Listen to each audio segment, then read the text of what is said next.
always 10 toes down. Yeah. Getting shawty, don't look down. Tattoo peeking through the see-through. Yeah. Body green color, I see you. I see you. Used to be in love, now you like fuck Cupid. Hate to be a rag, so that nigga feel stupid. Coming through the gram, trying to figure out where you be. All you need to know is that you're outside. Watch you real time, waiting to vibe.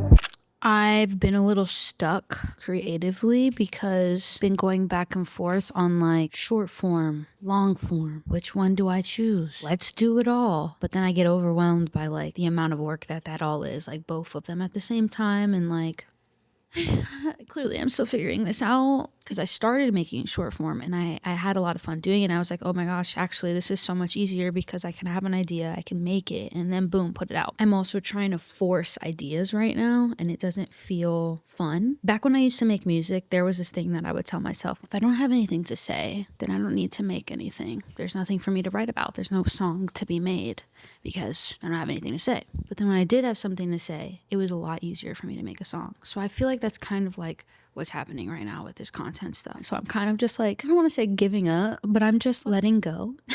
So part of this video, I wanted it to be like New Year, reset, 2026 intentions, 2026 goals. And I don't really like sharing my goals too much. I'm a little woo-woo in that like if I share my goals, I'm afraid like people who aren't rooting for me will like wish ill will on me.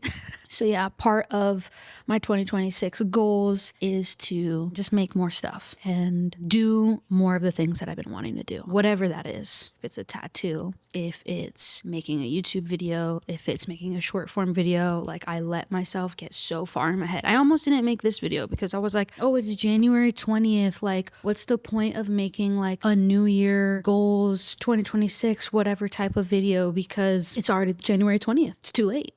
Like, that's how my mind works sometimes, and it's really annoying. Yeah, that'll be one goal I'll share with you guys, is that I'm just trying to do the damn things. Anyway, I need to get myself some more coffee, and then we'll go to work.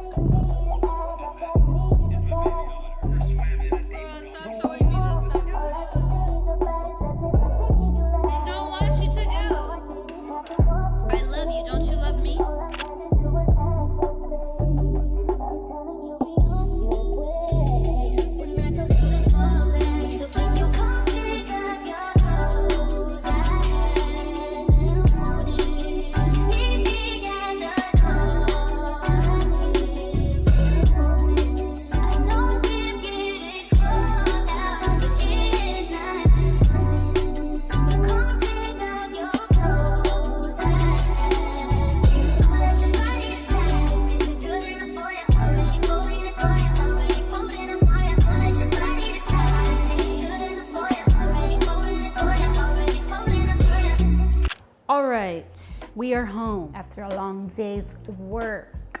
What? My brother said, look at this UFO I just saw driving back from the gym. No plane flies that low. What? I'm always telling Max that aliens are real and he never buys it. Now we want to talk about they're real?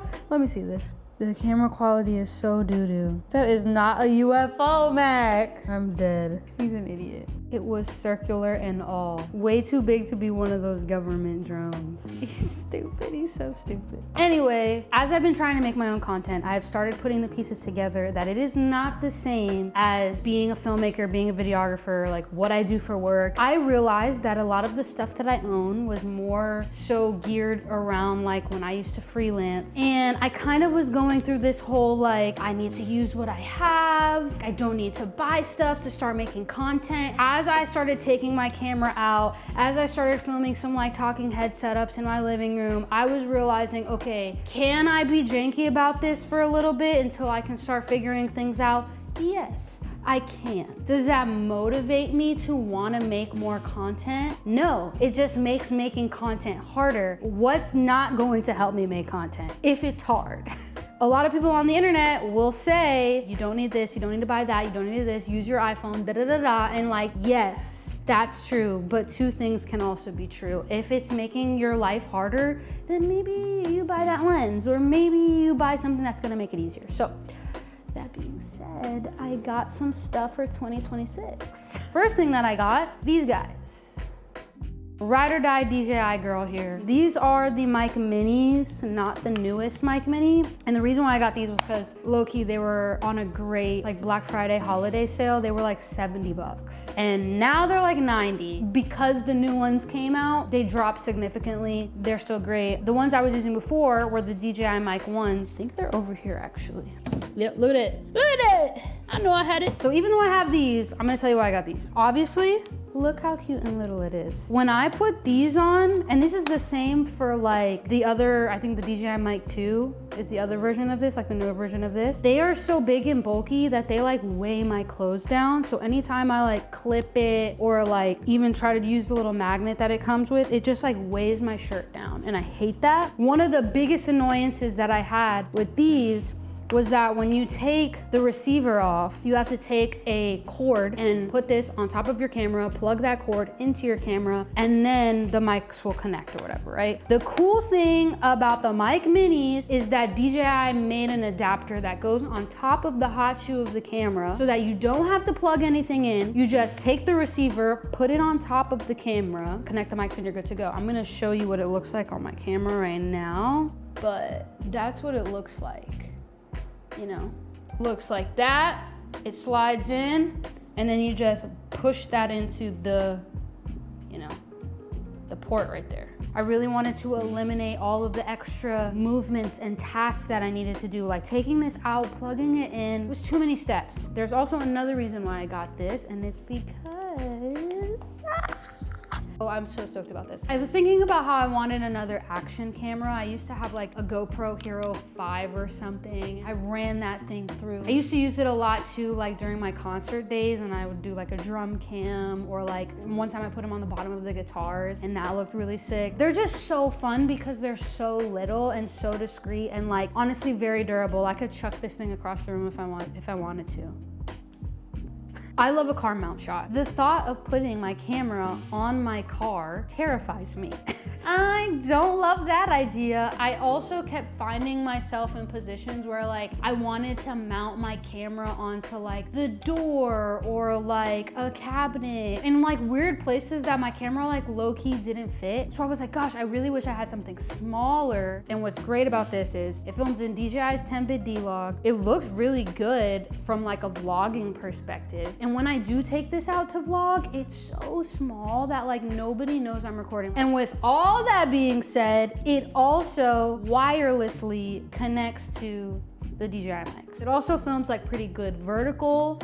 Love her. This is so sick. So when I started filming my short form stuff, I was letting these lights that are in front of my island that are actually lighting me right now kind of be like my key light because I don't have a key light. And it came with all of this stuff. It came with a bag, it came with a mini dome, and like it came with a grid too. I lost it though, so I had to buy this and it totally doesn't fit, but we're not gonna talk about that. Already had like a light dome set up, sick. And girl, so powerful. I was playing with it to see how bright it is. It is so bright, and I only got the 60Cs. They also have 120 in this size. So yeah, I just love that it's literally like the size of my phone. Actually, my phone is bigger, and it's also RGB. It also does all the cool Amaran effects. Crazy, love her. What else did I get? A C-stand. It's kind of something that I really like was avoiding, but then I started thinking about how like there's certain type of shots that I want to get. I love an overhead shot. I was trying to make it work with my tripod because my tripod is very tall and she can tilt. However, I was getting really pissed off because you still see the tripod legs. And so I was like, okay, I need to get a C-stand. So I didn't get anything super crazy. I got like a cheap one on Amazon. And honestly, I'm kind of glad that I got a cheaper one because the ones that I'm used to are like by impact and they're like so heavy. They're so big. And I was like, God, the last thing I want is to have that somewhere in my apartment. But yeah, those are my 2026 gear pickups. I really love talking about cameras and gear. And my girlfriend's tired of hearing me talk about it. So I'm gonna be making more videos like this. So if you enjoyed this and hopefully maybe feel inspired to get some stuff for yourself, then do that. It really annoys me when creators are like, you don't need to buy this and you don't need to buy that, because it's like, yes, you don't need to. You don't need to. But if there is an intention behind what you're buying, so for me, I wanted something that was gonna help me feel less afraid to get certain shots. This is my bestie right here. I wanted it to be easy for me to get audio on, not only on this, because I almost was getting ghetto and was gonna record on these and then, you know, match the audio. Like, no, that's not easy. Me not getting stressed out about filming at night to do like a quick short form video and having an actual light that I can use for so many other situations too, like not just this, that's easy. If you are being intentional about that purchase, then yeah, buy the gear, buy the camera, buy the lens, buy whatever it is you need to buy, because sometimes buying shit gets you excited to do the thing. But yeah, these are my 2026 pickups. See you in the next one. Peace.